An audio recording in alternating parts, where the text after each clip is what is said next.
Our redrafters, we've got Brothers War Prerelease coming up, and it's looking to be a bit of an unusual set, quite a unique set as well. And it's looking quite fun. As always, I always say that pre-release because pre-release is always fun. But I think there's a lot to really get your head around with this. It's going to be not necessarily complex, but different to probably anything that you're used to. So definitely worth going through and having a thinking about the cards. If you're not aware, the Brothers War was actually originally a book which was based on one of the original Magic sets, where we're looking at the conflict between Urza and Mishra. It's part one of the Artifact cycle, I think. I think it was a 4-part cycle of books. And it's what the idea is with this set is that you got fairies going back in time to gather information about the Silex so they can beat the Phyrexians in the present, going back to the past to save the future, all that stuff. And yeah, it's kind of a bit of a trope. But what we're doing is in the set is we're looking at this war in itself, and in particular looking at Mishra and Urza, and you're going to be looking at, there's a number of cards which represent them at different stages in their life, and they're getting more powerful as you go from uncommon to rare to mythic to a melded card, and we'll come to meld in just a moment. Another thing to bear in mind is at the pre-release you're going to be offered potentially 2 different pre-release packs. All that's different on these from what I can tell is the packaging. There's no seeded packs, there's no different promos. The tokens might be different in them, I'm not sure on that, but really for gameplay wise there is nothing different between the 2 packs, so don't worry too much about that.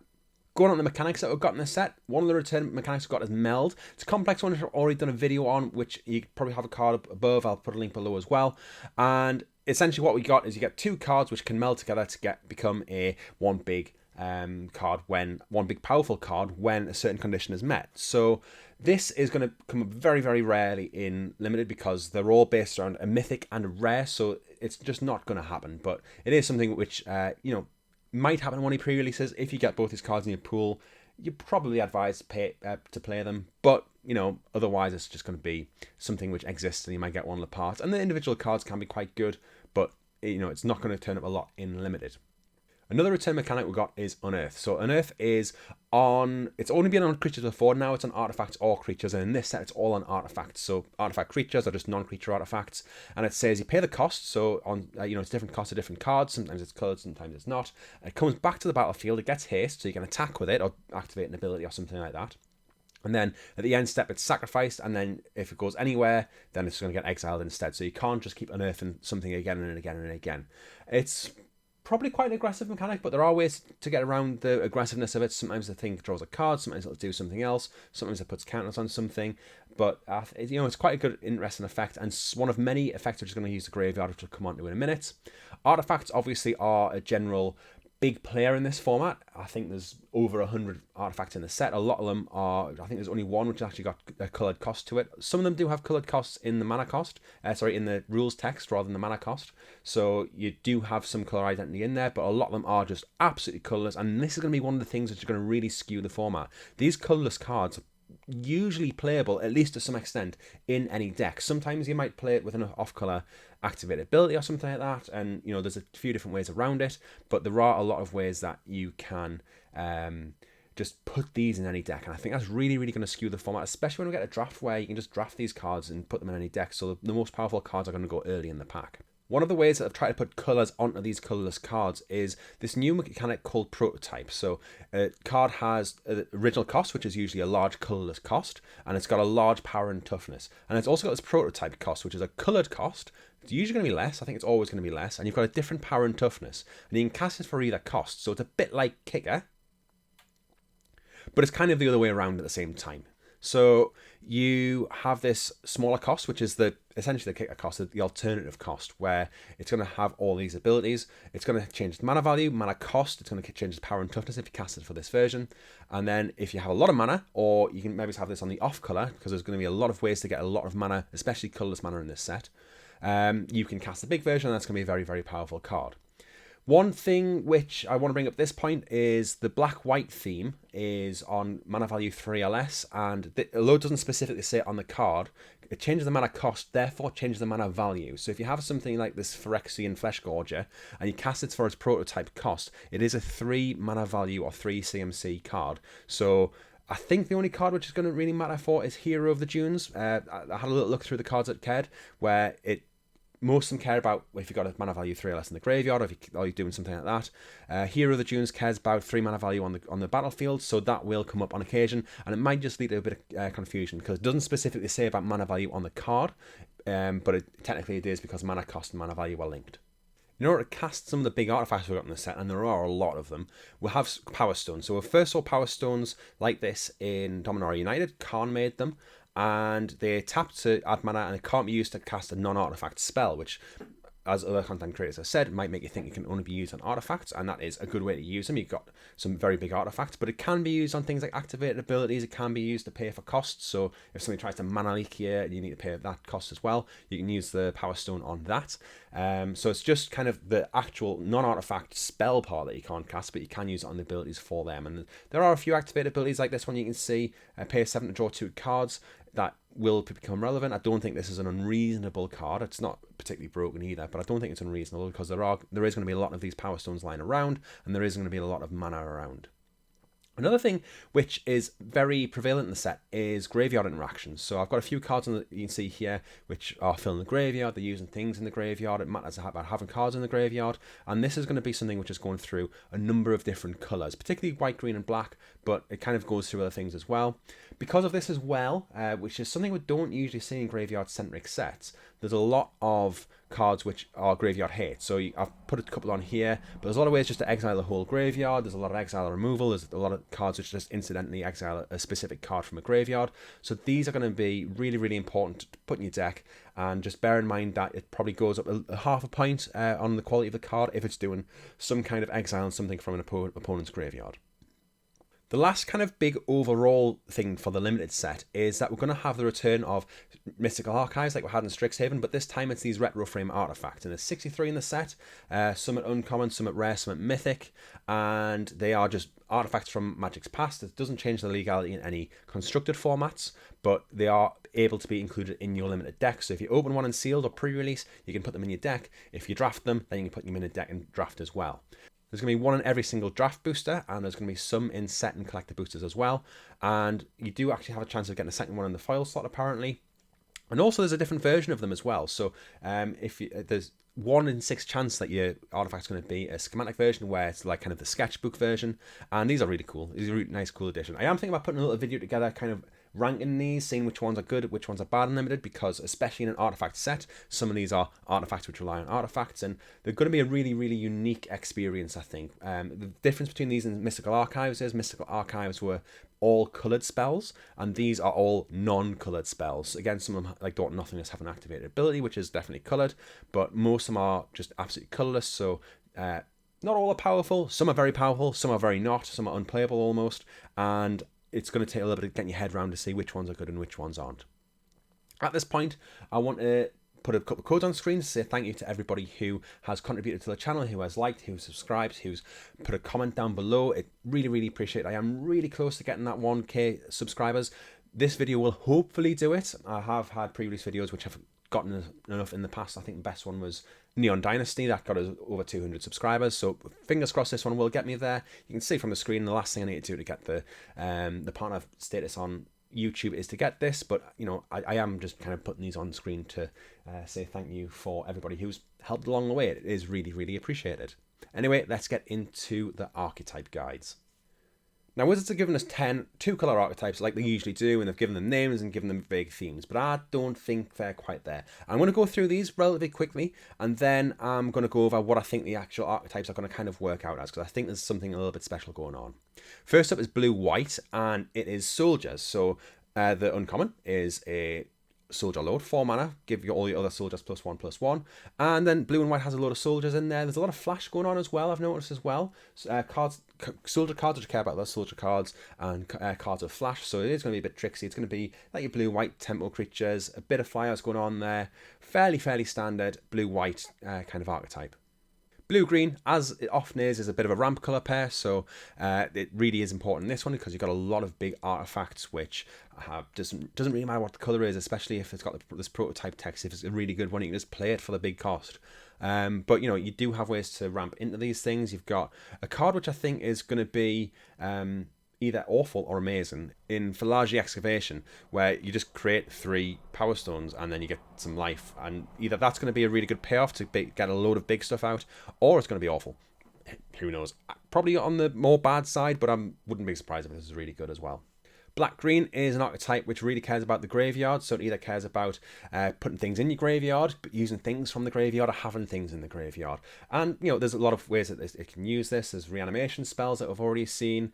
There's things which care about having 3 or more creatures in the graveyard. There's a lot of this type of thing going on. There is a small chance where black-green or black-green base decks might want more than 40 cards in their deck. Probably not, but there is a small chance, and that is something to think about. Especially if you've got a lot of self-mill and you've got a very flat curve, you might want to go to 45 cards, maybe. Just depends on how much of the self-mill is going on and how much that's going to matter. Black-white, as we've already seen the signpost in common here, cares about creatures of mana value of 3 or less. So this is going to be quite aggro. It doesn't have to be super aggro, but there is going to be quite aggro things going on here. You're going to have things which just, you want a low mana curve. Very few creatures are going to be mana value 4 or more because they care about things being 3 or less. You're going to have things like the signpost uncommon, of course, which is going to be quite powerful in that deck. Tokens are going to have a mana value of 0, generally, remember, as well. So if you're making soldier tokens, which you can, I think there's a 5 mana card which makes 4 soldier tokens, or 4 mana card which makes 3 soldier tokens. I can't remember what, but there is 5 mana card which makes 5 mana card which makes 4. That's how it works. But there's going to be ways that you can really get a good aggro deck going on with this. Blue-black is something we've seen in blue-red before in drawing 2 cards in a turn. So that's really easy to do. You can cantrip in your own turn, so just cast something which is going to draw you 1 card, and that's going to be the second card because you've got your draw for your draw step. Or cards which draw 2 cards in your opponent's turn as well are going to be really, really good. You get things which get counters when you draw 2 more cards a turn. You've got things with other effects which care when you draw 2 more cards a turn. And, just drawing cards is good anyway, and if you can get these effects going off, that's going to be quite useful as well.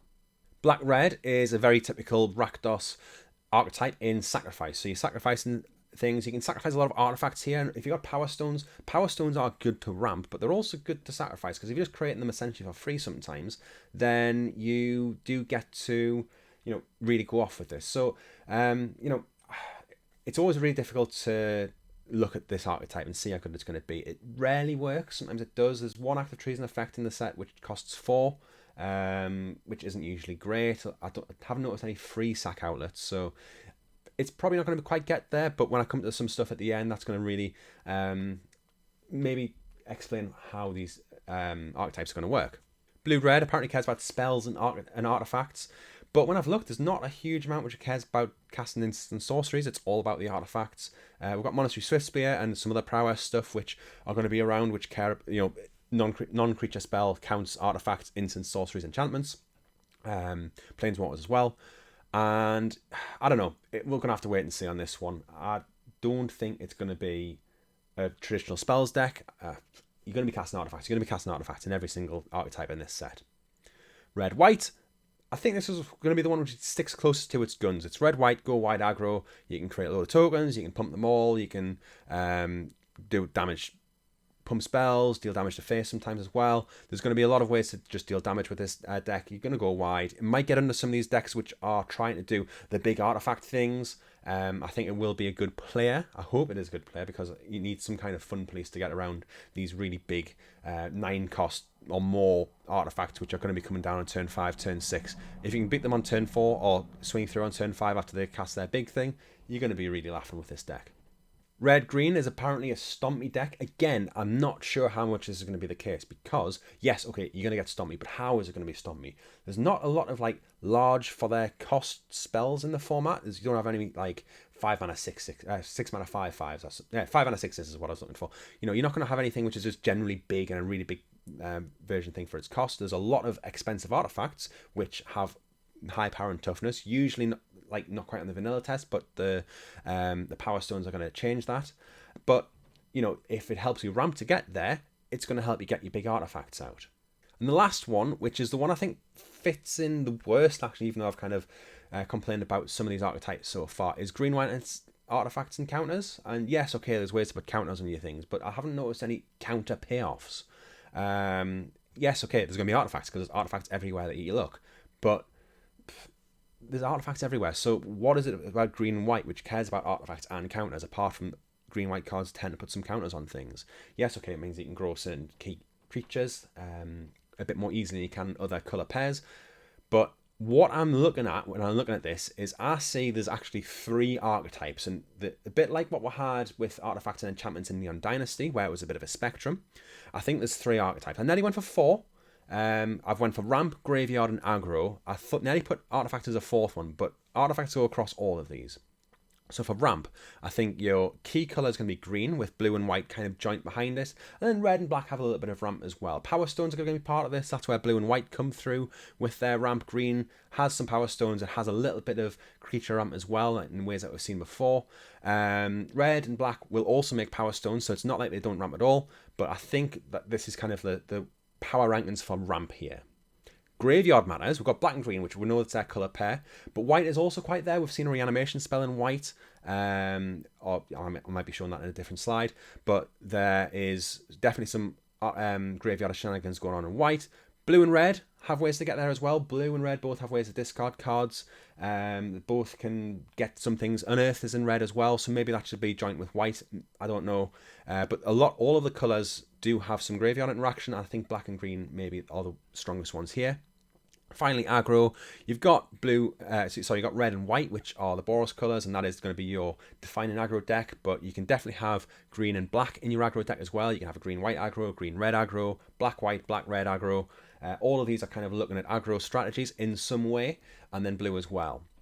Now, fixing isn't really very plentiful. I've put some of the... so you get the 4 of the pain lands, the 4 pain lands that we haven't seen so far, and there's a lot of... there's a handful of rare fixing spells as well, but we're not going to really care about fixing with all of these colourless spells. So I'm not saying this is exactly how I'm going to see it, but I think it's one take on how it's going to work. You've got a lot of colourless things, so you're not necessarily going to be splashing, or maybe splashing is easier, because if you have potentially 10 colourless spells in your deck, that's 14 coloured spells, and it's going to be easier to splash things if less of your cards have colour requirements.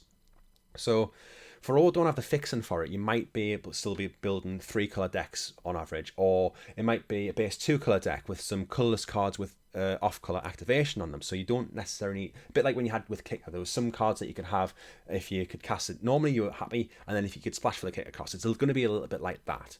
And I think this is going to be, it's going to be one which is going to take some adjusting. I can guarantee things are going to change massively in the first couple of weeks of the format as we're getting used to it, because it's such an unusual format. However, there's something that we'll always have. We've got some counter spells. There's the 3 counter spells you can see on the screen here. These are the 3 counter spells in the format. I particularly like the Scatter Ray because essentially it's an essence scatter, counter target creature, but you can also have counter artifacts. Okay, they're going to have 4 mana available a bit more than they normally would because, like I said before, Power Stones can be used to pay for this 4 mana, but paying 4 mana on top of already wanting to cast an 8 mana spell is going to be difficult. If they're going to be trying to cheat it out on turn 5, if you've got this, it can really counter it and really ruin their day. Doesn't exile, so they can potentially bring it back from the graveyard, but, that's just the way it goes. We've only got 4 1-mana combat tricks here. I do like to include these, especially when you're playing on Arena, because where it kind of gives it away a little bit more when there's just got the 1 mana open, you can kind of guess what they might have. 2 in black, you got this figure, which is going to be a really good removal spell. We've also got one of these reanimation ideas. It doesn't reanimate back to the battlefield because that'd be really broken with some of the prototype cards. You can cast on your prototype card as somebody tries to remove it. It comes back as the bigger version if you've cast it for its prototype version, because that's how that would work. There's no blink effects in the set because of that, because if you blink a prototyped card, it would come back as its normal version. Probably good for the Timmys and the Johnnies out there for your constructor format or your ADH and things like that. We've got Giant Growth +3/+3 for a single green. Going to be pretty good. It's always been quite good. It's still going to be quite good here. I don't know how good it's going to be with big things, but if you've got a nice aggro deck with some green base in there, it could be quite good there. And then we've also got one that was spoiled on the last day. It's going to be a good way to Lauren's Escape, going to be a good way to protect your big stuff for a single mana. And it might just change how you're going to be casting things. If you've got this in your hand and you've got 7 mana, you've got a 7 cost spell and a 6 cost spell, you might just want to run out a 6 cost spell so you can protect it from getting removed. Coming near the end now, I've got 4 cards which didn't really fit in any other bit of the video, but I just want to talk about, we've got Steel Exemplar, 5 mana, 4/4. If you only cast a single colour of mana to cast it, essentially, that's trample as well. If you only cast mana of one colour to cast it, then it comes in with 2+1/+1 counters on it. So you think, must be monocoloured, but no, because if you have some Power Stones, so say it's turn 4, you've got 3 Power Stones, you've got 2 black sources, 2 white sources. You can use the 3 Power Stones and the 2 black sources to cast this. You want to use one more colour of mana. It comes in as 6/6 Trampler, and that's going to be quite good even in this format, I think. It is a way that you can get around doing it. And, I think the idea is that you use the Power Stones on this. We've got a bit of fixing in Bushwhack, which I didn't include before because to be honest, I forgot. It's a fight spell, or you can go get a basic land card. We've seen effects like this be okay before, especially in certain formats, and I think it's going to be tied to a fight spell. Again, when you can have some big things in pretty much any colour. I think this is going to be a really good card, and it's going to be more powerful than you think. It's a fight spell with an upside. I think 1 mana for your creature to fight an opponent's creature was going to be good enough anyway, and then sometimes it's going to fix your mana as well. We've got Repair and Recharge. It is a brings back an artifact an artifact, enchantment, or planeswalker from the graveyard. It doesn't say non-creature, so you can bring your artifact creature back, and it's a 5 mana reanimation spell for the biggest things in the format. It's going to be a player, and this is going to be one of the big ways white is going to be playing in the graveyard space. It is double pipped, so it's going to be difficult to splash this card, but it is going to be something that you could do as well. And the last one, Stern Lesson. I think it's going to be good when you're trying to draw 2 cards a turn. It's instant speed. You can draw 2 cards. You can discard something to reanimate. You're going to create a Power Stone token as well. It's just a really good glue card, as the Lords of Limit would call it. I think it fulfills a lot of roles. I think for 3 mana, it's going to be quite good. It allows you to get your 5 or 6 mana thing out on turn 4 if you've got Power Stones to play with. And, I think it's just going to be a pretty good card, which it's not going to be, it probably won't be the best card in the format, but I think it's going to be better than people realise. 3 cards I want to point out just because I think they're really cool and I like the addition is Tower Worker, Mine Worker, and Power Plant Worker. Obviously a bit of a riff on the Urza lands that we've seen in the past. They get better if you have them all out. By themselves, they're fine. When you have all 3 out, they're going to be great. It's a really nice mechanic that you can get off in Limited. If you can get 2 of these each, and they're uncommon, so it is possible, then, they are going to work quite nice in your deck. Probably not going to be great, but going to be fun, and, somebody's going to do it pre-release and feel pretty happy about it. Finally, the boogeyman of the format. So this is the card which I think is going to be the most hated card in the format. Now, there's a lot of candidates in here. We've got Wormcoil Engine in the Mystic Archives, not the Mystic Archives, the Retro Frame Artifacts. But I think when I was looking through, this one just stood out to us. Portal of Phyrexia. I haven't seen a huge amount of talk about it, but it's great. It's essentially a board wipe for your opponent. They have to sacrifice 3 creatures. Not necessarily going to have a lot of creatures going on. And then every upkeep, you just get to bring something back from our graveyard. So it's graveyard hate for your opponent. You can take the best things out of their graveyard, or things that they can reanimate out of their graveyard. You put them onto your side. Yes, it's 9 mana, but we know that we can cast 9 mana spells in the format. And I think this is going to be an absolutely bonkers card. And I think it's pretty cool as well. Anyway, if you watch this far, thank you very much. If you haven't subscribed yet, please do subscribe. It is really, really appreciated. If you think I should do a video on the tier list of the Retro Frame Artifacts, let us know, because that is something I want to do. I will be doing a video on the achievement list for the format, what I think is the achievement list. I think there's going to be quite a few. I need to have a good go through and see what's going on. But I think there are going to be some good ones to go through in that. But apart from that, thanks for watching, and catch you again soon. Enjoy pre-release. Bye.